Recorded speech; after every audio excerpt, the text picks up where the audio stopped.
I don't wanna say anything, cause if I do I might say the wrong words. Oh no. So I'll keep my mouth shut and not listen. Afraid I'd lose you if I didn't. Till we find what we're missing and compromise. So I'll keep my shoes on and not leaving. We're on thin ice, winter season. Can't wait for a single reason not to say goodbye. Oh, if I said what's on my mind, would you stay with me tonight? If I said what's on my mind, would that make you run and hide? Run and hide. Run and hide. If I said what's on my mind, would that make you run and hide?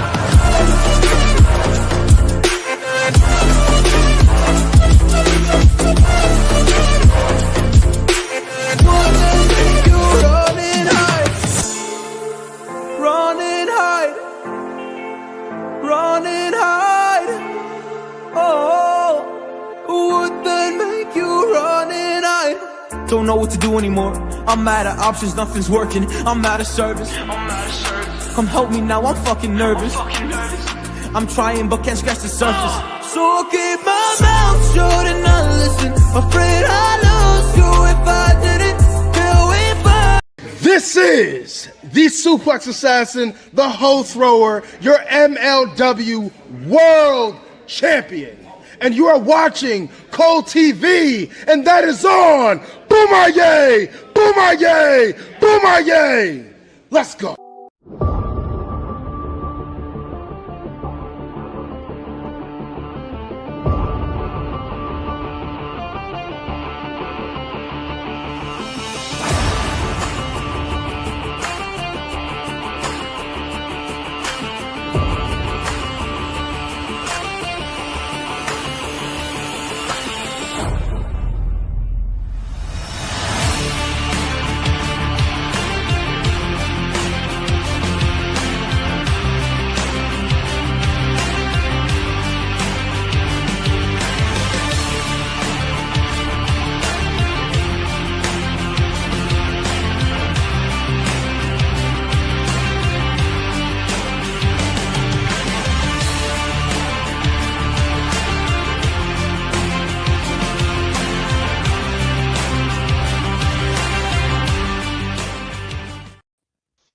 Greetings and salutations, everybody. Welcome back to another episode of Pro Wrestling 60, where we recap everything that happened this past week in the world of professional wrestling.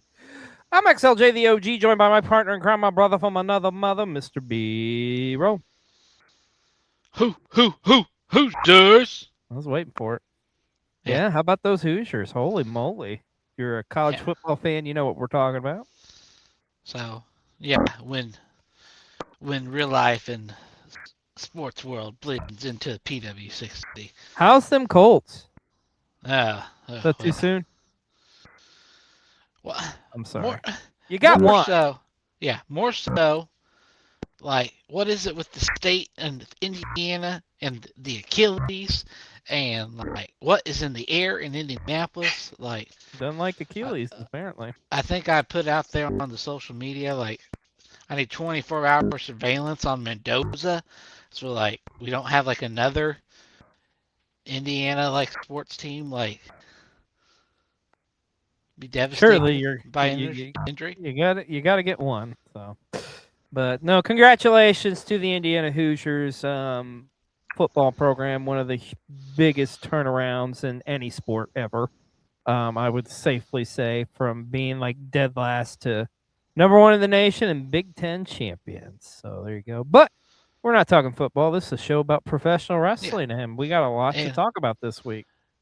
And if you want me to, here, let me relate it back to wrestling for the viewers out there who may not be familiar, and then we'll get off the subject.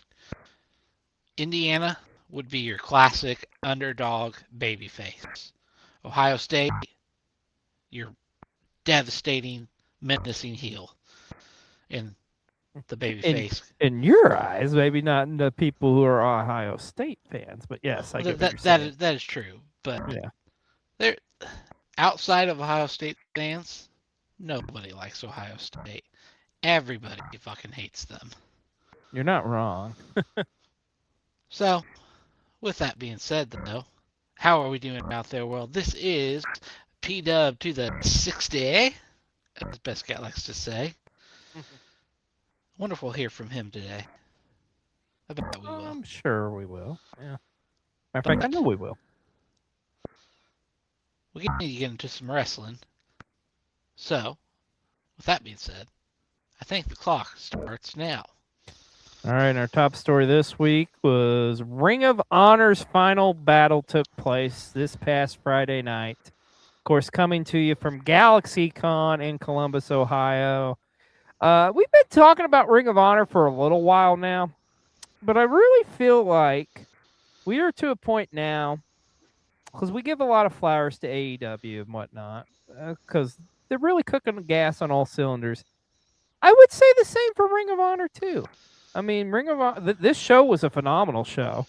Granted, I know I can already hear the arguments now. Oh, they have too many titles, blah, blah, blah. I get it. But you know what? The in-ring product is pretty damn solid. There was some tremendous matches from this past Friday night. And if you're a longtime ROH fan, you know, Final Battle typically is one of the biggest, if not the biggest show of the year for ROH. And of course, we had a double main event on our hands this past Friday night. So, and with like all the titles, like the only titles they've actually added is women's titles. Like all of these titles were mostly already established. Yeah, suck on Ring of Honor titles. So, like, because the argument the other way would be, you're destroying Ring of Honor's history and blah blah blah blah blah. So, like you said, suck on that. Just enjoy. And man, well, man, did we enjoy this double main event, especially the match that closed out the show and rightfully so. It was Athena, the forever Ring of Honor Women's Champion, defending her women's title against Persephone from CMLL. And I got to say, this matchup was tremendous. Maybe Athena's toughest matchup to date, which is saying something. I think it's safe to say. I mean, there were several times where it was like, man, Persephone's going to do this, because you keep in mind Persephone is like, in my opinion, I think she is the best pound for pound women's wrestler in CMLL right now. I think she is. I mean, she won the Grand Prix there not too long ago. This to me, she's had some incredible matches, but this is the one performance I feel like is really going to put her on the map with the North America, with the American audience, I should say. And I feel like the same way what we said about Stephanie Fakur and that matchup with Mercedes at Forbidden Door, I feel the same way about this one. I think it's going to be a matter of time before you're going to see Persephone signing with like a company here in the U.S. And I believe it probably would be AEW, but man, she is so freaking talented. Like, just in-ring work's incredible. Like, she's just a specimen. Like, this matchup went back and forth, almost went 30 minutes. But look at it. But Athena, of course, once again retains the Ring of Honor Women's Championship. But listen to this number, okay? You realize this was the third straight year where Athena was in the main event of Final Battle, and she has successfully once again retained her Ring of Honor Women's Championship. I mean, this is a record. She's forever Ring of Honor World Champion. And I don't think it's going to be a record that's going to be broken anytime soon, if ever, honestly. I don't know who's going to be the one to knock her off top. I mean, everybody has been thrown at Athena, and she's unstoppable when you have her in a Ring of Honor ring. What'd you think of this main event between Persephone and Athena? So, I'm not gonna lie to the viewers out there and say that I watched all of Final Battle, but I did get to watch a select few matches. Obviously, I watched my favorite wrestle. We'll get into that later, but did want to definitely watch this one. I think the big takeaway, like you said, at least for me, is Persephone. Like, Mhm. she's got it. Like, It's a we've talked about so many times before in the show. It's a classic of getting over and going over, right?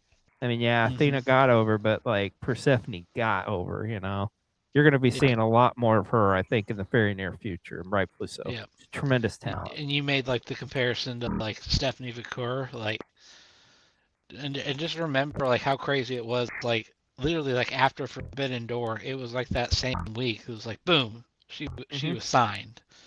Yeah, So I mean, I don't know what her contract situation is with CMLL, but I'm sure there's going to be a ton of companies clamoring to get her, and rightfully so. But this incredible matchup between Persephone and Athena from Final Battle is our match of the week here on PW60.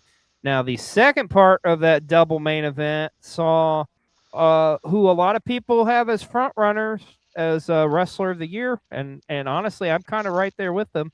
Bandito defending his Ring of Honor World Heavyweight Championship in the first time ever in a survival of the fittest matchup for the ROH Championship. Never been done before for the ROH title. It's been done for other titles. And if you're not familiar, survival of the fittest is essentially like a 6-person gauntlet match where everybody gets eliminated more or less. Like it's all elimination. So you literally have to survive everybody to win this matchup. So you had in this matchup Commander, Sammy Guevara, the Beast Mortos, along with Hechicero and Blake Christian. So the odds were definitely stacked against Bandito. Came down ultimately to Hechicero and Blake Christian against Bandito. Because there was a little bit of alliance there at first with Guevara and Beast Mortos with Hechicero, but of course Sammy fucked that up because that's what Sammy does. Fuck him. Sorry, said what I said. We're going to talk about him a little bit more, unfortunately, later. Yeah. So and I love the fact that Sammy was the first one eliminated. You get what you fucking deserve, you chicken shit. But it came down to, I know. Tell me how you really feel about him. yeah, exactly. Tell me how you really feel. But Blake Christian got a little bit surprised, eliminated, but he was there in the final 3. And then really kind of went to town on Bandito, hurting the arm, which Hechicero had been targeting. You got to keep in mind, Hechicero and Bandito have been going at it these past couple of months in like CMLL and on ROH TV as well as AEW. And it looked like maybe Hechicero was finally going to get that number, but Bandito was able to do it. He successfully retained his Ring of Honor World Championship and is continuing on his reign. He's been the champion for almost a year now. So, tremendous matchup. Did you have a chance to get to see the survival of the fittest out of curiosity? Yes, I did. So I watched Good. 3 total matches, and this was one of them. Okay. Like we have said, and we said the before this. Yeah, but Bandito definitely should be in contention for male wrestler of the year. Yeah. Let it alone. Like put or having the title on the line in a survival of the fittest. Like the odds are stacked against you, and to come out on top. So, I mean, yeah, it's impressive. Like he always like impresses me with like is how strong, like with his like he is surprisingly strong. I feel like when you look at him, you're like, yeah, but like, if like, I feel like similar to like an Andrade, like how, like they're stronger than you think. Like you look at someone like Powerhouse Hobbs, and you have like no doubt, like, oh, that dude's fucking strong. Yeah. But like, yeah. Yeah. No, Bandito is he's just a tremendous athlete and performer. And there's really nothing the guy can't do. And I mean, he's really like hitting his prime, which is crazy because he's been doing this for a little while too and has been incredible as well. So I think they really know what they have with Bandito. And once again, he has retained the Ring of Honor Men's World Championship. Now, in what is arguably the shocker of the night, because nobody, and I mean nobody, saw this coming. Red Velvet is once again your Ring of Honor Women's World Television Champion. And why is that so shocking? Because she beat Mercedes Moné. Let's say that again. Mercedes Moné was pinned in the ring, but so much different than before because remember, Mercedes, since she's been in All Elite Wrestling, has only lost pretty much 2 matches. She's never lost a title yet. This is her first title loss. And they talked to her afterwards. You can tell, like, Mercedes was not in the best of moods. Let's put it that way. But I never in a million years thought, of all people, Red Velvet would be the one to defeat Mercedes. But it just goes to show you how improved Red Velvet has been over the years, especially this past year. I think she's easily one of those candidates that's in there for most improved wrestler of the year. I was floored when this happened. I could not believe that Mercedes got beat and Red Velvet is once again your Ring of Honor Women's Television Champion. It's crazy to think.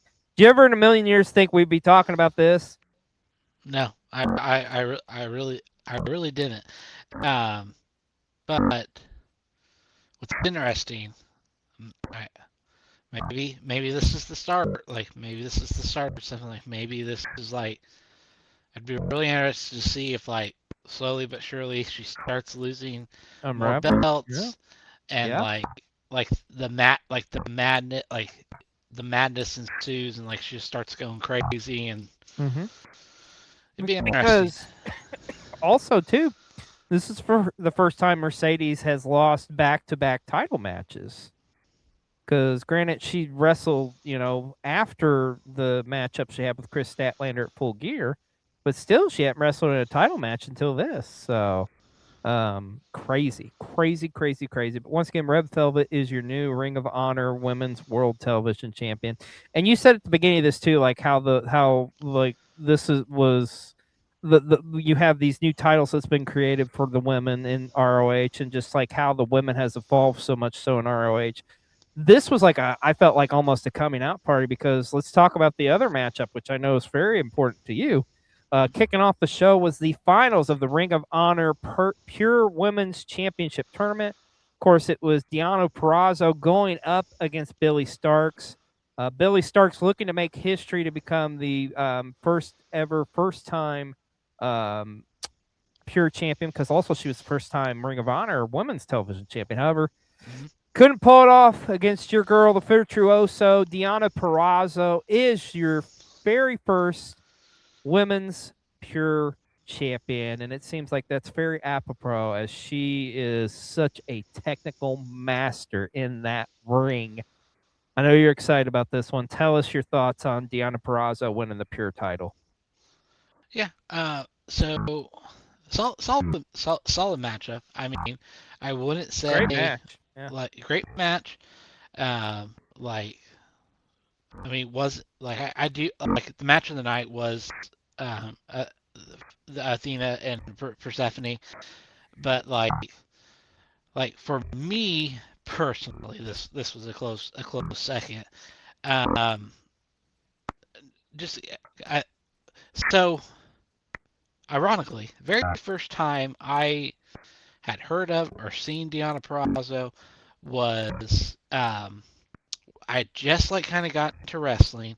It was like my it was like my first Mania weekend, and I decided to purchase that Super Card of Honor that year. And she was on the show. It was when they I think she was like the interim ROH ROH Women's Champion, yeah. At that time. And it was like a unification match. And that was the first time I had seen her, and you could say I instantly fell in love. But I've grown to really appreciate, and like Deonna Purrazzo is one of my favorites. And I think about all like the outside crap and noise like she's dealt with this year. Oh yeah, and like absolutely. I feel like well deserved. Like in this picture, like in this picture, Like you say, like a picture can like capture 1,000 words. Like like she's emotional in this picture, which the virtuosa normally is, but like I feel like emotions overcame and A culmination of her hard work and all the bullshit she's put up with this past year coming to a head. She truly deserves it. I think she's going to make that the women's pure title really special, especially being the first champion. Um, it's good to see because, I mean, let's face facts. Let's call a spade a spade. Since she signed with AEW, like at first she was used and then afterwards kind of really been an afterthought. So it's nice to see her get into her groove again, get and be put in a prominent position which she deserves, and she is going to run wild with that women's pure title, I think. So yeah, it's good to see. You love to see it. Congratulations to the Virtuoso. She truly does deserve winning the championship. This motherfucker over here, on the other hand, he don't deserve a goddamn thing. Sammy Guevara and the Beast Mortos won the Ring of Honor tag titles because Roosh was injured, so they vacated him. They had a matchup against Tommy Billington Jr., of course, the Dynamite Kid, and shout out to our buddy Adam Priest. Great matchup, but fuck Sammy. You don't deserve anything. Glad Beast Mortos, I guess, got a title. That's kind of cool, but Sammy Guevara can go fuck himself. Also on Ring of Honor's final battle, we got this tremendous grudge matchup. No title on the line on this one, folks. It was a 30-minute Iron Man match with Nigel McGuinness going up against Tiger Style, Lee Moriarty, the current men's Ring of Honor Pure Champion, longest reigning Pure Champion. Remember, if you've been watching ROH, you know these two met last year at Final Battle, and they really had split the series 1-1. Of course, Lee Moriarty picking up the win the year before. No titles on the line, just pride, and this was a classic matchup. The finish of this was really great, too, because it gets down to the wire. I mean, it's the last second. Like, Nigel was down 2 falls, I think, with like a minute left, and was able to get both the falls. And, or no, I'm sorry, he was down a fall, and he was able to get 2 falls within the last minute of this. And then, of course, Shane Taylor was ringside because, remember, no pure rules on this one, causing interference and would cause Nigel to get punched in the face. And Lee Moriarty would get the pinfall to tie this one up. Of course, Lee Moriarty would call Nigel back to the ring. They would have sudden death. Lee Moriarty would pick up the win against Nigel McGuinness. And they had a nice little kind of like moment there at the end. Even Nigel was cool. He came out with his original pure title that he won many, many years ago, and kind of ended up giving it to Lee Moriarty. This is definitely one of the highlights of the show. If you have Honor Club, go back and watch Final Battle, but really, this is one of the matches you definitely want to watch. This is an incredible 30-minute Iron Man match. Just a classic catch-as-catch-can wrestling matchup between these two individuals. Also on Final Battle, Ricochet would defend his AEW national title for the first time against Dalton Castle. And this was a tremendous matchup too, as well. Anytime we get Dalton Castle on TV, it's a win as far as I'm concerned. And let's face facts, Ricochet's been doing some of the best work of his career here lately. And it's going to be very interesting to see this run with the national title. Of course, Ricochet would successfully retain the national title against Dalton Castle. I hope, though, Dalton gets a lot more opportunities on down the road at other championship titles because this man should be a champion. We should be seeing him on my television every week. I'm just saying. Boys! And then he needs to be feeding the boys and just the whole. If you've never seen Dalton Castle and if you've never seen him live, oh my God, it's so great.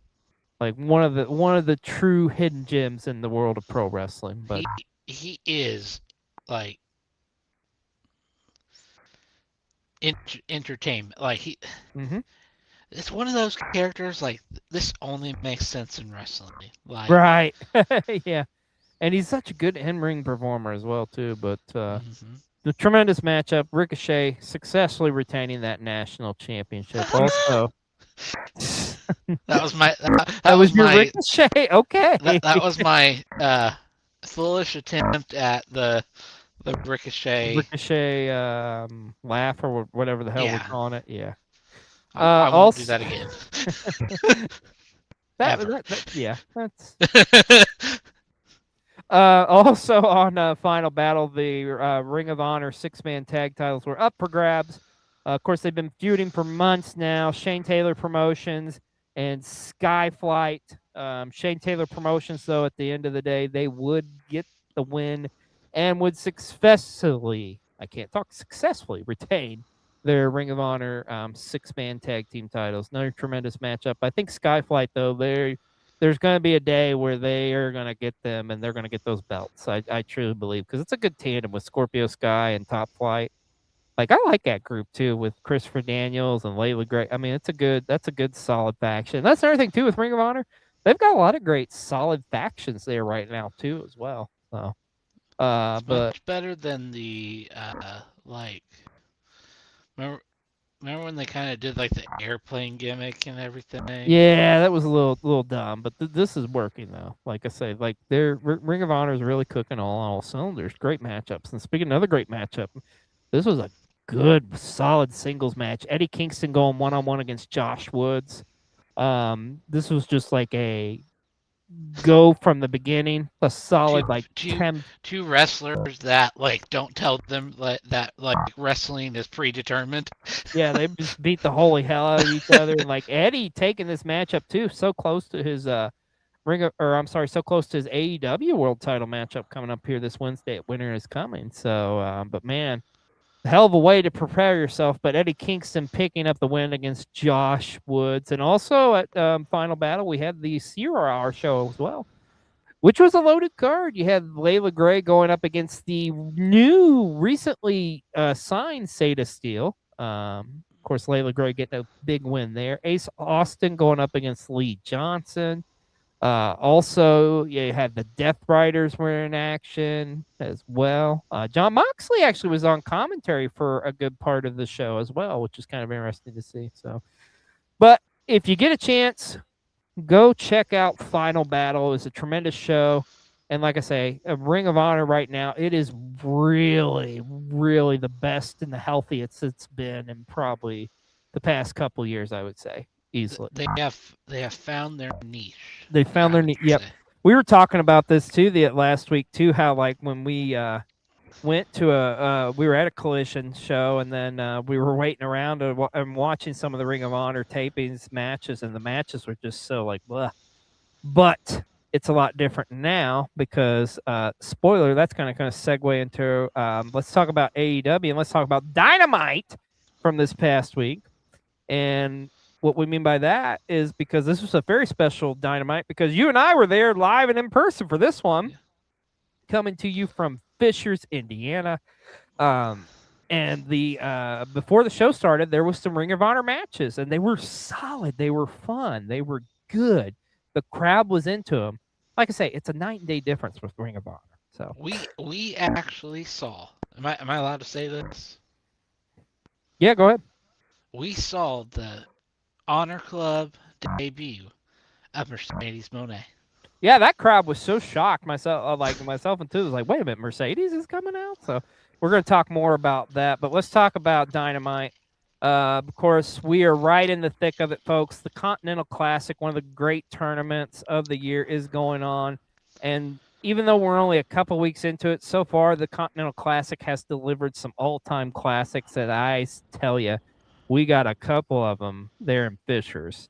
First and foremost, we got to talk about that main event, that highly anticipated main event with Claudio Castagnoli and John Moxley. Of course, the Death Riders going at it. And man, this was a war.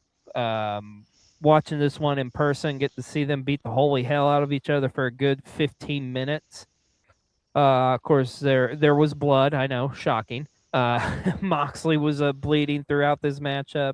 And like we said, we don't even think it was on purpose. Yeah, it just was kind of like, oh shit, okay. But Claudio getting a huge win here against John Moxley, and really kind of taking one of the front runners of the Blue League so far. But man, that wasn't the only great matchup too. We got to talk about Kyle Fletcher and Kevin Knight. Those guys tore the roof off of the Fishers Event Center. Man, it was freaking awesome. Of course, the Proto Star, being the Proto Star, man, he got the last laugh at the end, picking up a big win, and is now leading the Gold League. And speaking of the Gold League action as well, this was a tremendous match to kick off the show. Kazuchika Okada one-on-one with Pac, and a great matchup as well. And Okada just pulling out the win just barely. And this was like a must-win for Okada, considering Okada lost in his first-round matchup or against his Don Callis family stablemate, Kyle Fletcher. So some incredible Continental Classic action, as well as we got to talk about, too, the women's tag team title tournament going on. Of course, it was the semifinals with the Timeless Love Bombs going up against Megan Bain and Marina Shafir. And, of course, this was a holiday death match. Because remember, the Timeless Love Bombs, Love Bombs, I should say, winning that four-way matchup at Full Gear to make the stipulation for this one. This was a fun one. Like we had a blast watching this, and like I loved how they tied everything into Christmas and stuff, and like how the chair was wrapped in Christmas paper and like the kendo stuff. And we also got to see an appearance from Santa Claus. Of course, it was Luther. Santa Claus was coming to town. Yeah, but Luther returning from injury, coming in to help the Timeless Love Bombs. Of course, giving Tony Storm the shoe, and thus we have a final set as the Timeless Love Bombs would advance into the tournament. But Dynamite was a tremendous show. But as we said, we were there live and in person. And tonight we got a very special sneak peek for you at our AEW Dynamite Fishers vlog, which will be coming out this Wednesday. So take a look at this of what you can anticipate from our Dynamite vlog this Wednesday. It's Dynamite! That's like the OG song. It's the best one. It is the best one. And welcome to our very special AEW Dynamite Fishers vlog. You are a very muscular man, sir! I got nervous.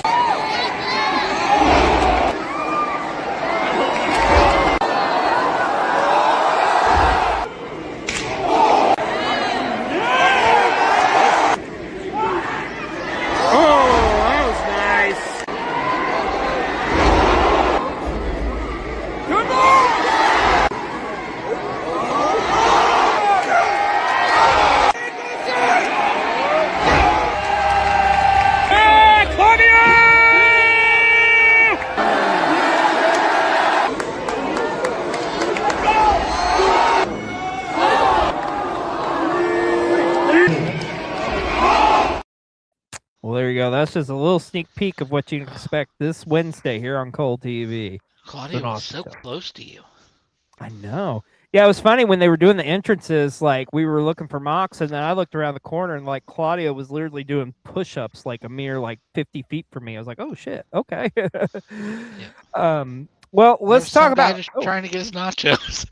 Oh my god, I love that story. Yeah, that was so funny. Like a guy was trying to come up the stairs and he was so confused about what was going on. Yes, All he went to do was go get some nachos and he couldn't get back to his seat because of the damn Death Riders. Anyways, let's talk about Collision from this past Saturday, which saw the continuation of the Continental Classic, of course, still staying there at GalaxyCon in Columbus, Ohio. Tremendous Collision, man. A lot happening in the Continental Classic. Of course, kicking off the show, we got Orange Cassidy against Roderick Strong, even though they're kind of in the conglomeration, but Roderick Strong would tell you not. But Orange Cassidy would get on the board and get some points after this one. Also, we had Claudio Castagnoli going up against Mascarada Dorada, and a big win for Mascarada Dorada, who would defeat Claudio Castagnoli to get those points. And then we also, in the main event, you had your IWGP champion Takeshita going up against Jon Moxley, and Takeshita getting those ever important points. And it's very interesting. Mox suffering back-to-back losses here in the Continental Classic, which the field's so stacked, B-roll, that is hard to come back from. So it's going to be interesting to see what Mox can do going forward from here. But right now you have guys like Takeshka and like Claudio that are kind of in the driver's seat so far. Matter of fact, Takeshka has not lost yet. So also in A lot action, can happen. a lot can happen. We still got a lot of tournament to go. But also on Collision, we got to see Mercedes Monet successfully retain her TBS championship against Layla Gray. Of course, Layla Gray calling out Mercedes after the final battle show. We also got to see Ricochet retain his national title against Ace Austin. Of course, afterwards, a little FTR kind of showing their heads. Of course, taking out Ace Austin as they prepare for their future title match against Austin Gunn and, of course, Juice Robinson, which will be coming soon. And also got a rare appearance from Swerve Strickland, and he pretty much said he's got Hangman's back going up against the Ops, which will be coming up here this Wednesday, and we'll talk about that here momentarily. But we do got to talk about this. This is big news coming out because we had no idea. They showed this on the screen. We're like, wait a minute, what the hell's going on? But Darby Allin has been injured. He is officially out of the Continental Classic. However, he does have a replacement.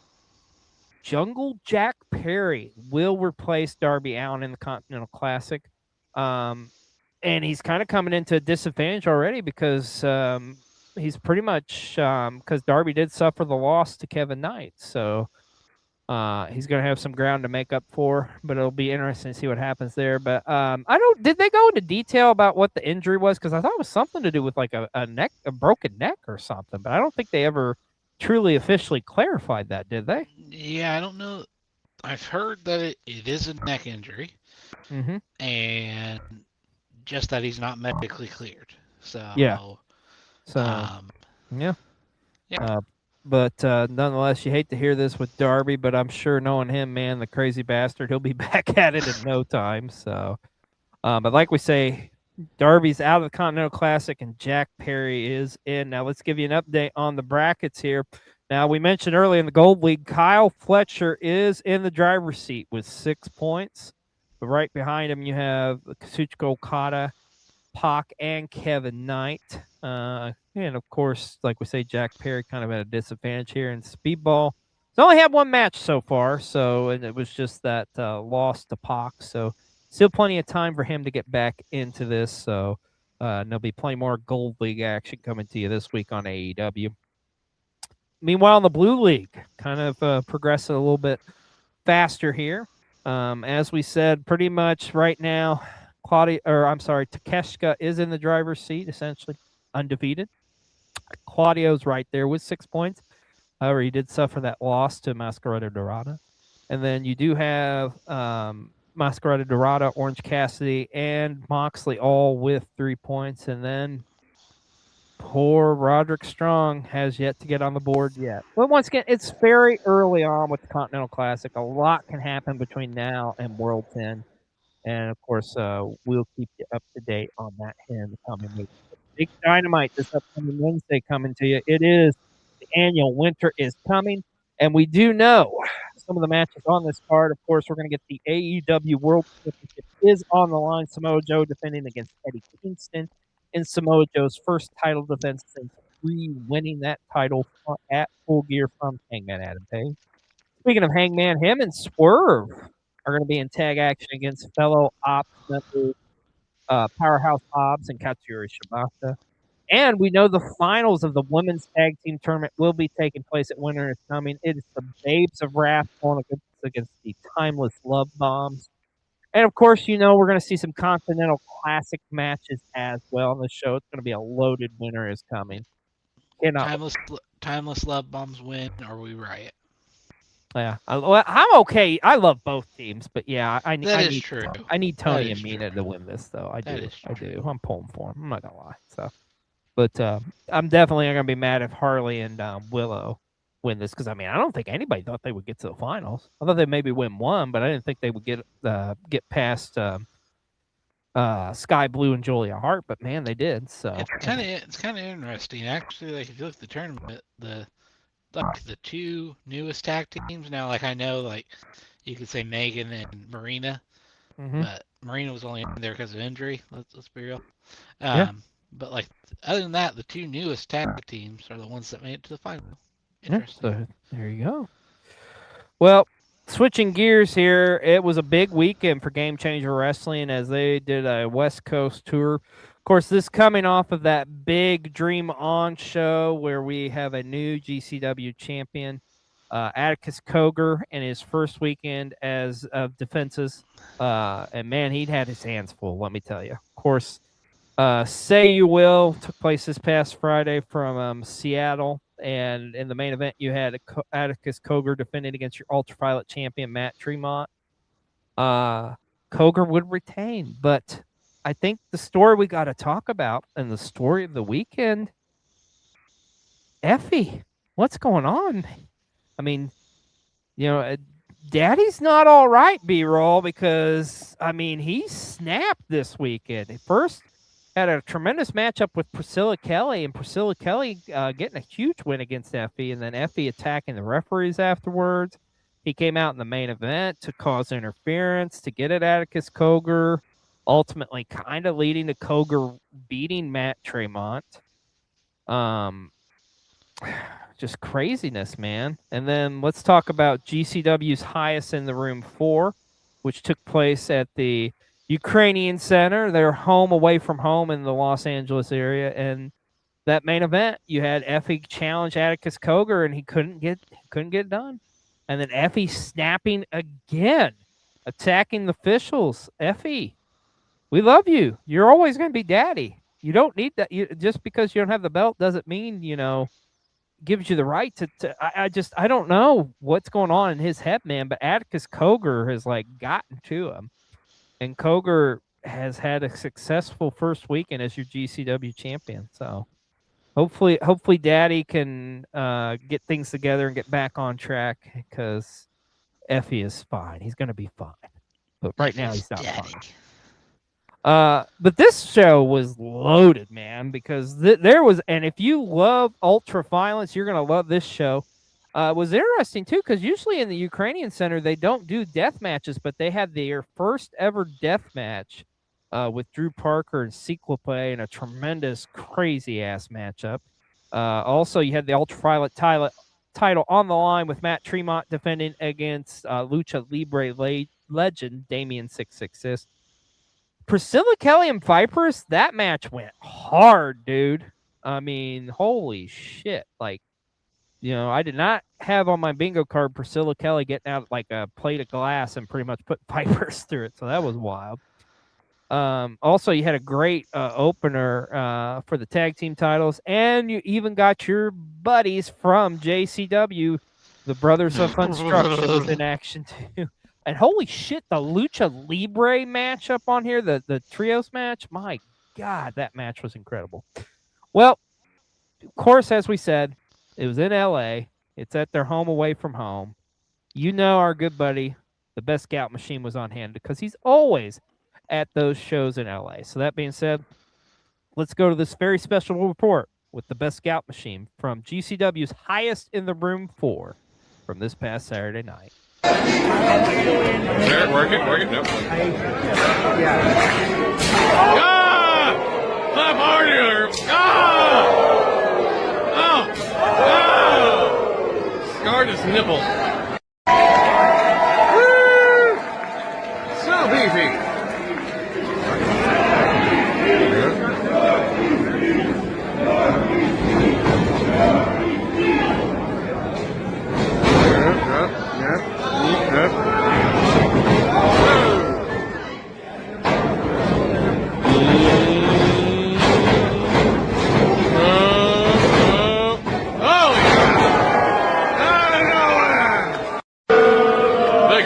To bed every night with Megan Bay.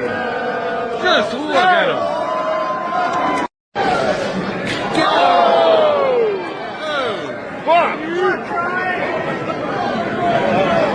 Guys.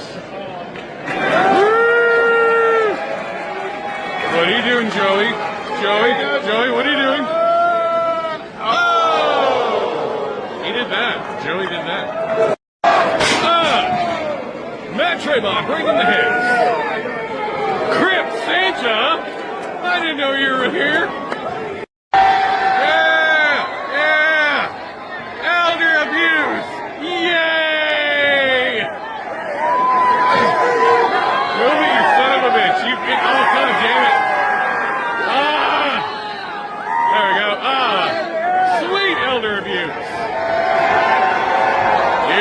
sundowning today. What the hell you gonna do? Yeah, damn it, KG, Kenny G. Oh.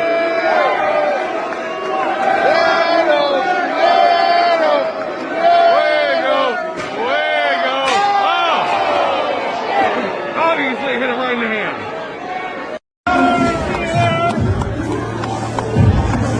Every Sunday, welcome to Dairy. Oh, look at it. Oh, yeah. On HBO Max.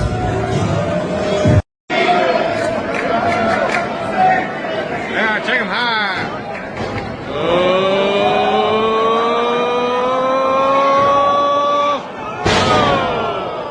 It's still there?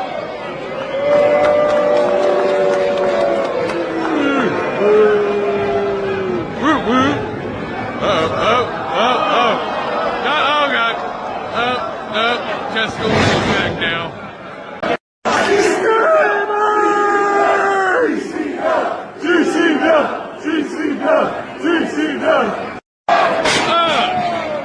Matt Trayvon bringing the hits. Crip Santa, I didn't know you were here. Get a breather, you're breathing.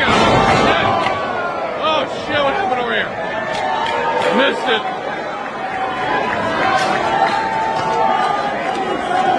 Power Ranger? Hiding. Oh! Oh, what the hell? Oh! I didn't see that coming.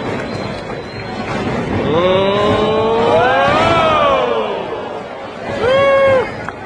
Oh, shit! Should I move? Oh. This looks scary. This is kind of scary.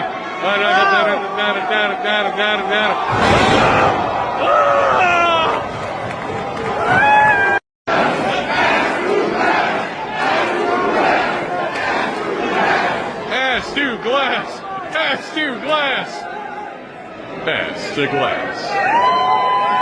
Woo!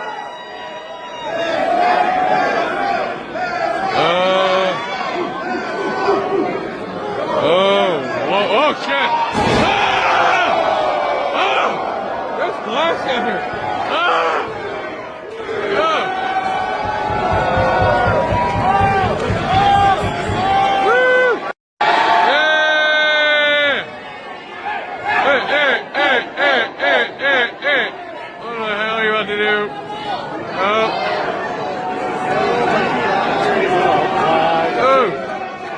Please don't die. Please don't die. Please don't die.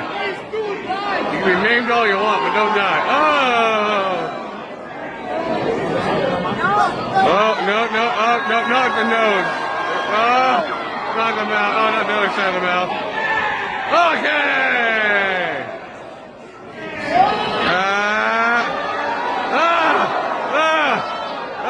It's what a hubris.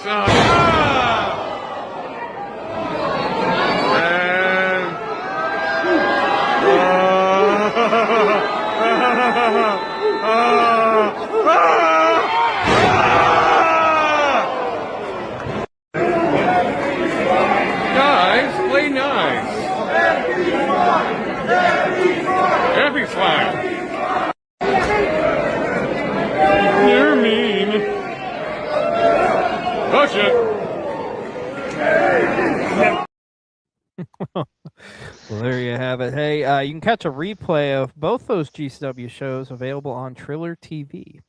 Now, switching gears, let's talk about the World Tag League. It's been going on in New Japan Pro Wrestling. Already, we have got 2 semifinalists have been set. The A block has came to a completion, and we have the tandem of Yoda Tsuji and Gabe Kidd. Pretty much coming out on top of this for the most part as the number 1 seed. But right there with them, of course, is the veterans Hiroki Goto and Yoshihashi Bushman, who have won World Tag League before. So both of those teams coming out of A block, they will meet in the they will meet their respective winners of B block, which will be determined later this week. Speaking of B block, let's talk about that. Because right now you've got Shota Umino and Yua Uemura with 8, as well as Great Ohan and Callum Newham with 8 points as well. I do believe, honestly, I really think Shota and Yua are going to be the guys that walk out of this one.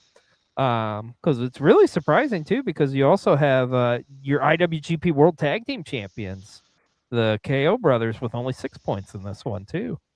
But they're still right there in contention, as well as Ren Narita and Sonata from House of Torture. And of course, you gotta love the Saucy Boys, Lance Archer and Alex Zane, right there, as well as Zack Sabre Jr. and Ryo Owai. A lot can happen. Now, I will say we do know that Tanahashi and El Phantasmo officially eliminated, as well as David Finlay and Hiromu Takahashi.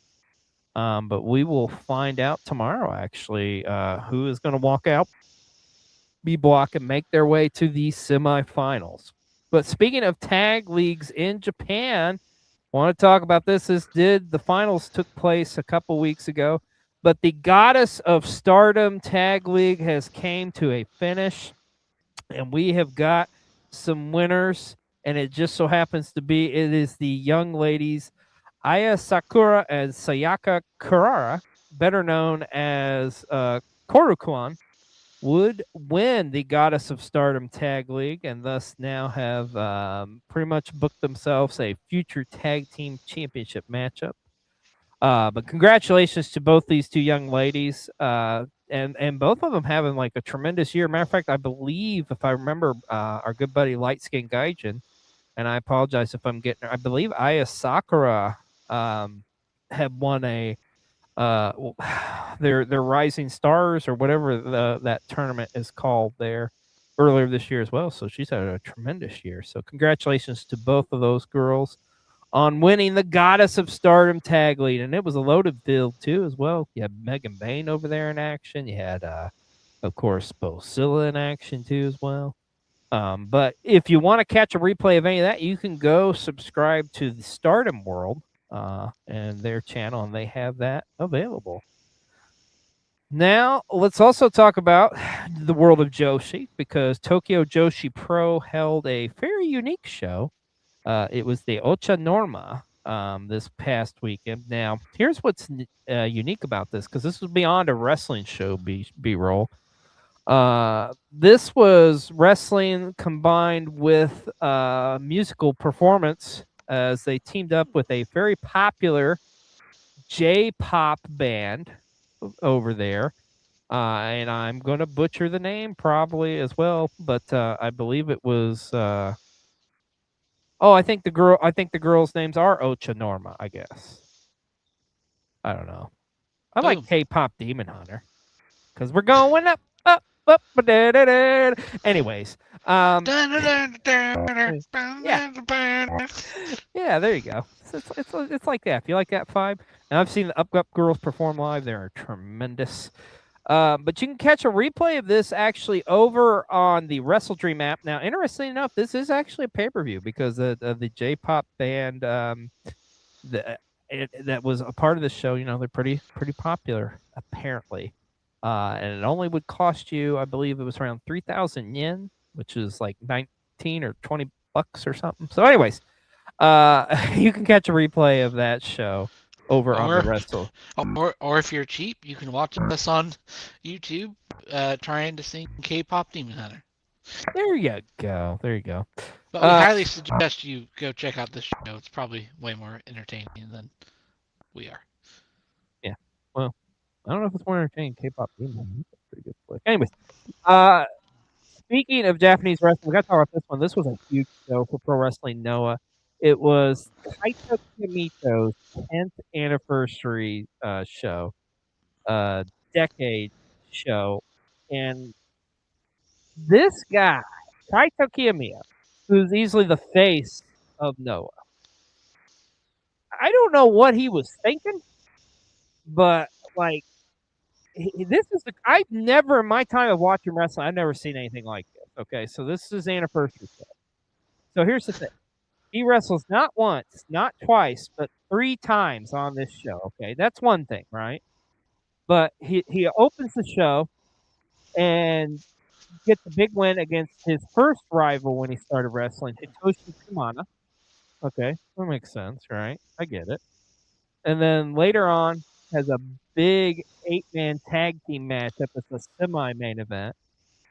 His group All Rebellion picking up a win against Andy Wu, Jack Morris, Wanta Miyaka, and of course the Noah legend Naomichi Fuji. Okay, that's fine, right? But his third match. What's his third match, B-roll? Well, he's going to go up against his rival, his biggest rival, Keno. It ain't just no ordinary match. It's a 60-minute Iron Man match. So this man wrestled 3 times in one night, and the last match is against his biggest rival in a freaking Iron Man match. Sounds about right. Kaito, you are nuts, sir, but my God, what a tremendous performance. And of course, he's our wrestler of the week from this past week is Kaito Kiyomiya. My God. And that Iron Man match, holy shit, if it wasn't for Persephone and Athena, that would have been our match of the week easily. Like, this match was crazy. It went hard. If you love Japanese strong style, you got to watch this matchup because, I mean, it was insane. But the big story coming out of this one is the aftermath because the Good Brothers showed up in Pro Wrestling Noah and would attack Kaito Kiyomiya.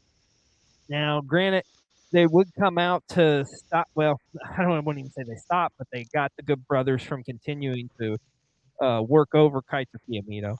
And it looks like we are heading towards I believe it's the January 1st show where Keno is going to be where Kaito Kiyomiya is going to be teaming up with one Jack Morris to go up against the Good Brothers. Because at the end of the 8-man tag, Kaito Kiyomiya invited Jack Morris to join his faction, Rebellion. At the time, he turned him down, but it looks like they may be joining each other's.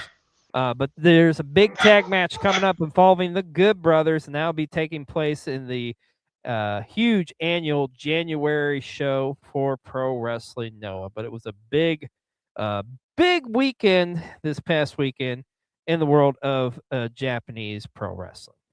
That being said, it's the time in the show where we're going to go to our good buddy Spicy Guac for our spicy takes. Let's go to Spicy Guac. Because wrestling can be stupid, it's okay. Nobody forgot about Pepper. Nobody forgot about the dog kennel match. You know, like, let a penguin do penguin shit. Let a penguin shit on a motherfucker. I mean, wrestling is already weird. Just maybe let it happen. Who else but TK? Okay. I don't know about the penguin thing, but yeah, I'd probably watch it. Well, let's turn our attention over to the UK as we had a couple of big events happen in the past week over there as well. Of course, Progress Wrestling, absolutely always knocking it out of the park, and they had their big Vendetta 3 show that took place. In the main event, you had your Progress Men's World Champion, man like DeReese, successfully once again retain his Progress Men's Championship. But the big story is aftermath of this one. After a brutally hard matchup, the lights went out and it came back on, just like B-roll just showed up right there again. And Cara Noir attacking man like DeReese like that. This match has been building for the past couple months, and we're about to the head of it. And when these two get in the ring for that Progress Men's World Championship, it is going to be something else. Also, you had your Progress Women's Champion, Rain Leverkusen, successfully retain her Progress Women's Championship against Emerson Jane. And you had your champions, your Progress Tag Team Champions, Connor Mills and Nico Angelo, Diamond Eyes, successfully retain their tag titles against former champions, the Sunshine Machine. Great show, and you can catch a replay of this over on Triller TV. And you know what else you can catch on Triller TV? ICW's Fear and Loathing took place this past Sunday. This was Fear and Loathing 17. Now, if you're a longtime fan or familiar with Insane Championship Wrestling, Fear and Loathing typically is their biggest show of the year. It's like their WrestleMania, so to speak, or their All In, or whatever you want to call it. And this was a tremendous show. The main event was impressive. You had your ICW World Champion Riho, who we love talking about on this show. She put her ICW Championship on the line against former champion Kenny Williams in a King of Insanity matchup, which also he's holding that title. Riho would successfully retain the ICW Championship in a brutal matchup, and now she is the, I guess you could say, Queen of Insanity for this case.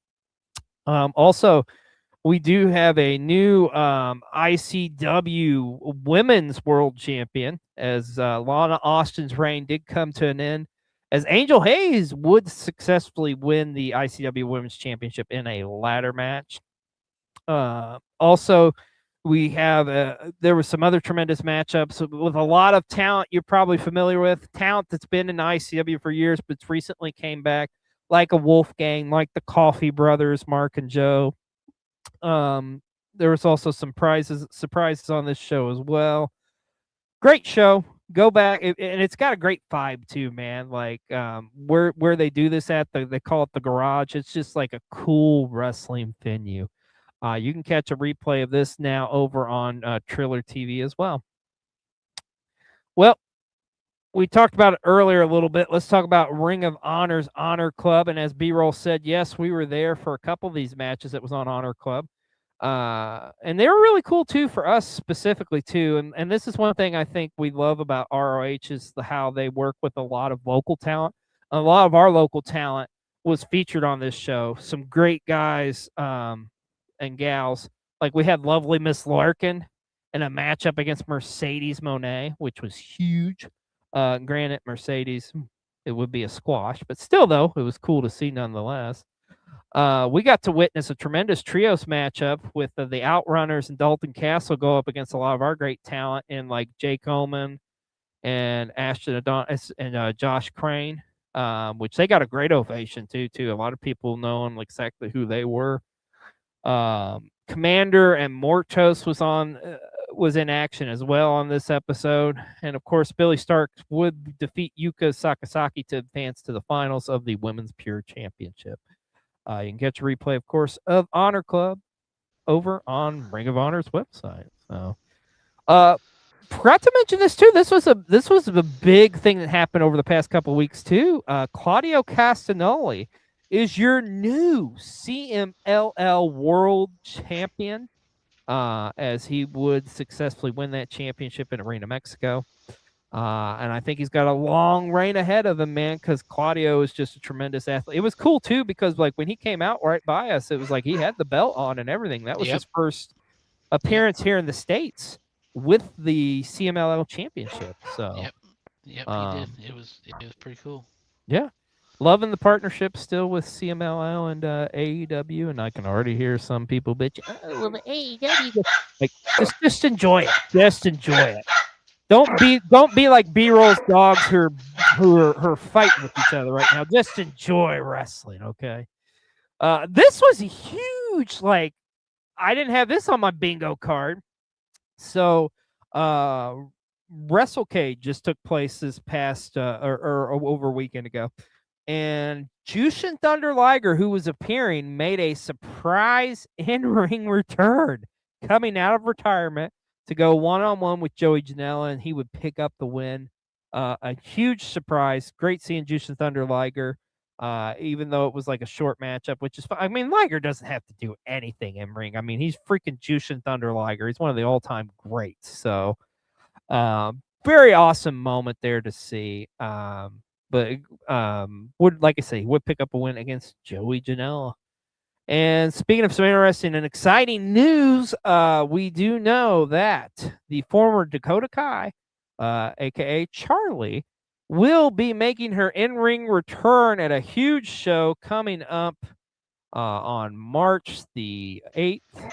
It will be Wrestle Queendom 8, where Chris Statlander will defend her Eve International Championship against Charlie. Of course, this show emanating from overseas. I apologize. I forget. I feel like this company's out of Germany or whatnot. I could be mistaken. But nonetheless, it's going to be cool to see the former Dakota Kai back in the ring again. Long overdue. Love it. Women's wrestling is so strong right now. And I got to tell you, this next story is a big reason why. This was amazing. I've seen so many different pictures and videos and stuff from this on social media. So Bailey hosted a all-woman seminar with some of the top independent women's wrestlers in the world. So many great talents was on this show, this part of this seminar that took place over 3 days. You had such great talents who we've highlighted here on the show, like Gabby the Nomi was on this, as well as Janai Kai, the Kick Demon. Of course, Izzy was a part of this. Our very own Rachel Armstrong from here in Indiana was on this, was part of this group. You had, what was there, Danny from JCW. There's so many great independent women's talents was a part of this. And the cool thing was too, like Bailey went above and beyond, because I mean, not only did she put on this seminar, she literally paid to fly all these girls from across the US out for this seminar, put them up for 3 days, and just the world of knowledge. And the really cool thing too is like the wrestlers on hand. John Cena was at this seminar, who's literally getting ready to have the biggest match of his career, probably his last matchup coming up here. And it wasn't like he was just there for like an hour or something. He was there literally all day with these girls, like training and stuff. And it's just like, it's really cool to see. It's much needed. It just goes once again to show you like why Bailey is one of the greatest women's wrestlers of all time. She cares so much about this, and like it was a really cool moment to see. This was really awesome, and I heard John Cena was there, but I couldn't see him. And there we go. There's your one dad joke of the day. So from going to a positive story, we got to talk about this shit. And trust me, I don't want to talk about this shit, but I feel like we have to. Okay, so here's the thing. You all have seen it. Warner Brothers has been talking about for a while, of course, have had their property up for sale. And it looks like Netflix is the front runner. Now, first and foremost, let me say this. It is not officially, like, there's still some things that has to pass here. And with the amount of money they're spending on this and how they're going to have, like, such a monopoly on the entertainment world, don't be shocked if this deal doesn't go through. Okay? But what does it, everybody's talking, what's it mean for AEW? What's going to happen to AEW? I am so, exactly, Reggie. I am so fucking sick of this conversation, people with that mindset. And I get it. I get why why people are thinking it, and it sucks too. And I'm just going to shoot straight with you. It's because of the bullshit that we have been fed for the past 20 plus years, or even beyond that, as a WWE fan, because we know what happens, okay?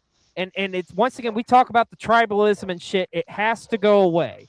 It's so fucking stupid. Like, AEW is doing a great job. They have a contract with Warner Brothers. And also keep in mind, this contract, it is not for, like, actually, like, the Discovery property, which they would still be featured and have a contract with Turner Broadcasting, with TBS, with TNT, right? This is just them getting the rights for streaming and stuff with HBO Max, is what this deal ultimately would be. Now it's come out that Paramount is putting in a serious offer to try to buy Warner Brothers Discovery. But another thing to keep in mind too, with AEW, they literally just started this contract with freaking Max. So like, I think there's still another 2+ years on it, guaranteed. Just like, everybody, get your fucking heads out of your asses. Just enjoy wrestling. It's going to be fine. And even if, like, they do decide not to re-sign with them, you don't think some other company is going to come along that's going to be butthurt by the bullshit that WWE's doing? Like, don't be surprised if fucking Peacock or NBC comes in, because they're like pissed off at WWE or whatever to offer. Like there's going to be plenty of opportunities and plenty of if that happens. Like the only thing, like, just quit speculating, shut the fuck up, and just enjoy pro wrestling, okay? I can't stress that enough. Thank you for coming to my TED Talk. Thank you, Reggie, for backing me up. But yeah, just fucking let it go, people. It's not gonna necessarily be the end of the world. If you really, here's the thing: if you are a diehard wrestling fan, which we are, and a lot of us love AEW, we're going to go leaps and bounds to find that fucking product, okay? It's not like water cooler talk. Like, it's not like the casual, like WWE is. People are going to go out of their way to see that product. And I hate even, like, mentioning them in the same sentence. I hate fucking talking about this, but it's got to be addressed, okay? That's my opinion. That's my 2 cents on it. Like I say, Reggie's pissed off about it. We're going into overtime. Thank God the networks allowed us the extra time here tonight on PW60. But there you go. That's my thoughts. We're done. And just to throw this out there. Oh, God. We were done, B-roll. And now, okay, let's hear it. If AEW does need a network, Colt TV would be proud to Absolutely. air Absolutely. AEW. Of course. But like you said, though, like, everybody just needs to calm down. Calm down. And know that honestly, I get this kind of stuff happens. Literally. Happens all the fucking time. All the time. Especially in the entertainment world. And I get so fucking sick of people calling, and these are the same fucking people who are not even enjoying the WWE product right now that are bitching about it. You motherfuckers live to bitch. Touch some fucking grass. Get outside of your mother's basement. Quit fucking downloading illegal porn. Enjoy fucking life, okay? And shut the fuck up and watch pro wrestling. Thank you again, and let's move on to the next subject. I should have let you move on, but man, I was done. I don't know. That last part was worth it. There you go. So that's gonna be a clip. And here's another thing too. We got to talk about too. And I know you're gonna say to yourself, well, you guys haven't been covering TNA. Why haven't we been covering TNA? Because they've pretty much been in bed with WWE. And as you know, we cover professional wrestling here. We don't cover WWE, okay? So, but this excites me because now TNA is getting away from WWE as that contract is pretty much going to come up. And now they have officially signed with, of all networks, AMC is going to start doing pro wrestling. And that's the thing to kind of tie this all together. Wrestling is healthy right now. There are so many different avenues and networks and places seeking out professional wrestling because it's hot right now. Everybody's loving it. TNA, they had a good product, and they still do have a good product, in all honesty. It's not too bad. I'm excited for them. I mean, this is going to be like the first time in a long time TNA has been on a major network like this. I mean, you go all the way back to the Spike days, and that was like a lifetime ago. Mm-hmm. So congratulations to TNA. And I'm looking forward to seeing what their product is. I'm looking forward to talking about them again on this show, and hopefully it does get good, and hopefully it doesn't have the influence of fucking WWE, okay? So, good for them. Congratulations. Like this is healthy. This right here, this is healthy for pro wrestling. But let's not be naive and not think that WWE still isn't going to have their fucking hand in something here. And once again, I hate even fucking mentioning them on this show because we purposely don't talk about them. But this is such big news, we have to mention it. So there you go. Hopefully we don't talk about them again anytime soon. So it is what it is. Let's move on and let's talk about this story. This is kind of a weird one. Jimmy Hart's megaphone got stolen at a wrestling convention? Like, what the fuck? Of all the items, why would you steal Jimmy Hart's megaphone? Like, I don't, like, I do believe it was recovered, but just a weird random item to take. Like, I don't fucking get that.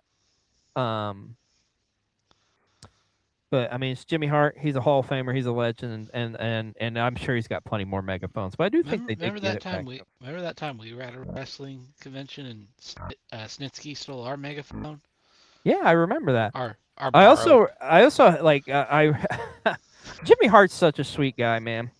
So this is a true story. I was at this was back actually when we were at a Squared Circle Expo a couple of years ago, and I was talking to Mickey James and Nick Aldis about like our buddy. Shout out to Extreme League Wrestling, who had done a video at the time of Mickey James wearing the shorty shorts and stuff. And I was telling her the story, showing the video, and Jimmy Hart just comes up to next to us and starts talking and puts his hand on my shoulder, like, you know, like just like I've been in the business for years or something. It's just like he's such a sweet guy, man. Like just such a good dude, and started telling us a story about like the Gentrys, like his band and stuff from back in the day. Cool. Just God bless Jimmy Hart. He's a sweetheart of a man. Now this is a very interesting story. I bet Darby Allin's pissed about this one, but the world I record. heard he was booked and then he broke his neck. Yeah, it could have been. So the world record was set for wrestling at the highest altitude ever. You can see here, popular independent wrestler Holly Dead was a part of that record. This ring, like the picture here doesn't do it enough justice. The ring is like a fucking tarp, guys and gals. Like this is a fucking tarp on a goddamn snow mountain with fucking ring ropes around it. I don't even know if they're really ring. It's just fucking weird, man. Just weird, random. Speaking of random, I should say, let's go to our good buddy Brian with Brian's random moment of the week. Hello. Yeah, thought I'd mix it up, be like, ooh, he's just staring off in space. What's going on in that brain of his? Well, you're fixing to find out. Feel sorry for you. Time for Brian's random moment of the week. Hat not there, pretend logo's there, boom, boom, boom. Subscribe to me, make me blow up, make me famous, all that crap. And all that good stuff. So, here's what I've got for you today. First, handling some business, and that is a happy belated birthday to our good friend, the Best Gout Machine, one of the funniest content creators, not just in Wrestle Talk, but one of the funniest content creators of all genres across all social media. So give him a follow if you're not already. You will not be disappointed. All right, so now next piece of business.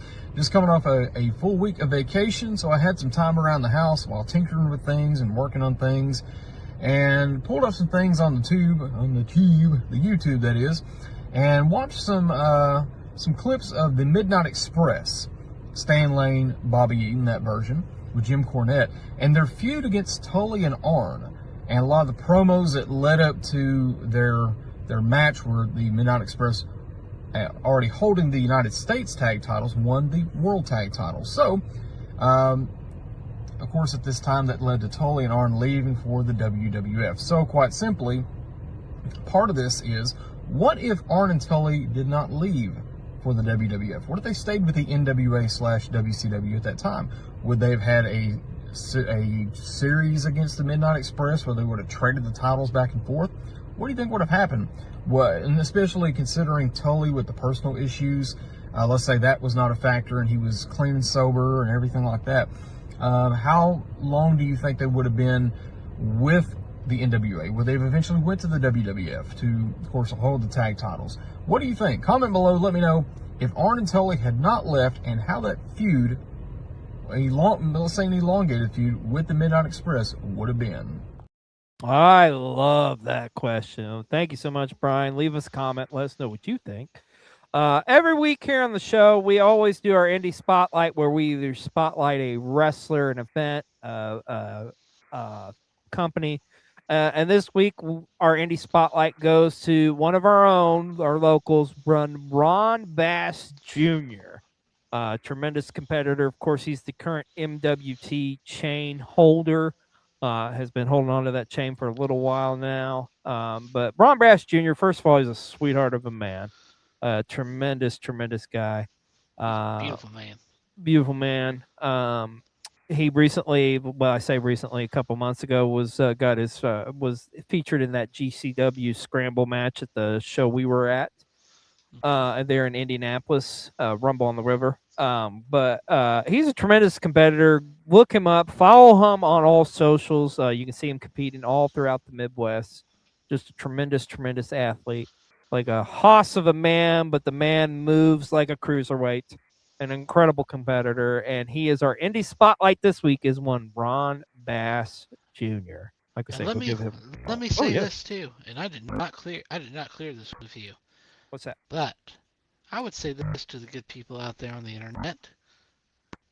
Most of them are good. Can be when they're willing.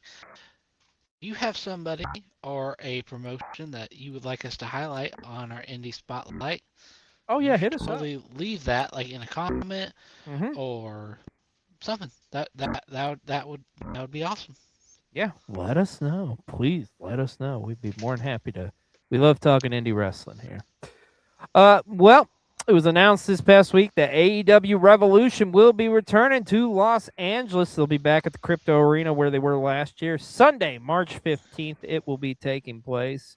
I know our good buddy, the Best Scout Machine, will be on hand for that one for sure. You can almost guarantee it. But AEW Revolution, seems like now it is going to be a tradition. They're going to LA, and those always are phenomenal shows. So tickets from that will be going on sale here in the very near future. Of course, you can visit AEWTix.com as well as Ticketmaster. And our last story this week's a sad one, but we want to talk about it.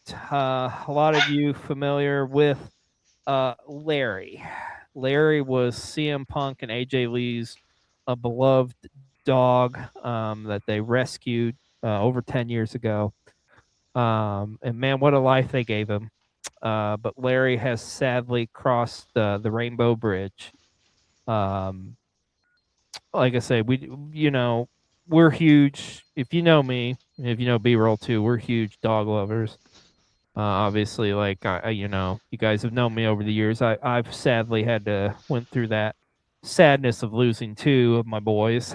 So I know what that's like for Punk and AJ. But I mean, you look at the pictures and you just look. That dog had such a good life the past 10 years of its life. Going through like whatever hardships it went through early on, but just knowing how much he was loved, not only by his mom and dad, but loved by the pro wrestling community as a whole. I can tell you, I was there, B-Roll, in Chicago a couple years back for All Out, and I'll never forget it. Oh yeah, you were at that one too, weren't you? Yeah, that's right. Yeah, where Larry got loose. Larry got loose, was running around ringside and stuff, and everybody was chanting for Larry, and he was just having the time of his life, man. Sadly, that was not the highlight of the night that everybody was talking about with Larry, but yeah, oh, that's right, that was that. But nonetheless, though, they gave him a good life, man, and it was cool to see him. I mean, like he was immortalized in action figure form. I think there was not only Mattel, but also there was another company that did like a Larry action figure too. So, want to wish our condolences to Punk and AJ, man. I know they're like your kids, and a loss like that, you can say just about any type of condolences, and it still doesn't make up for that loss. But they'll always be with you. I know there's not a day goes by where I don't think of Peanut or I don't think of Chubby. Like, and I have their voices in my head and stuff, and it's a tough loss, but just know Larry was beloved by all of us, so we're gonna miss Larry. Like if you can't tell we're dog lovers, I feel like you've definitely, whenever we go live or whatever, I feel like you definitely our dogs make themselves heard. Yes, that's right. That is right. So, well, folks, we have covered everything that's happened this.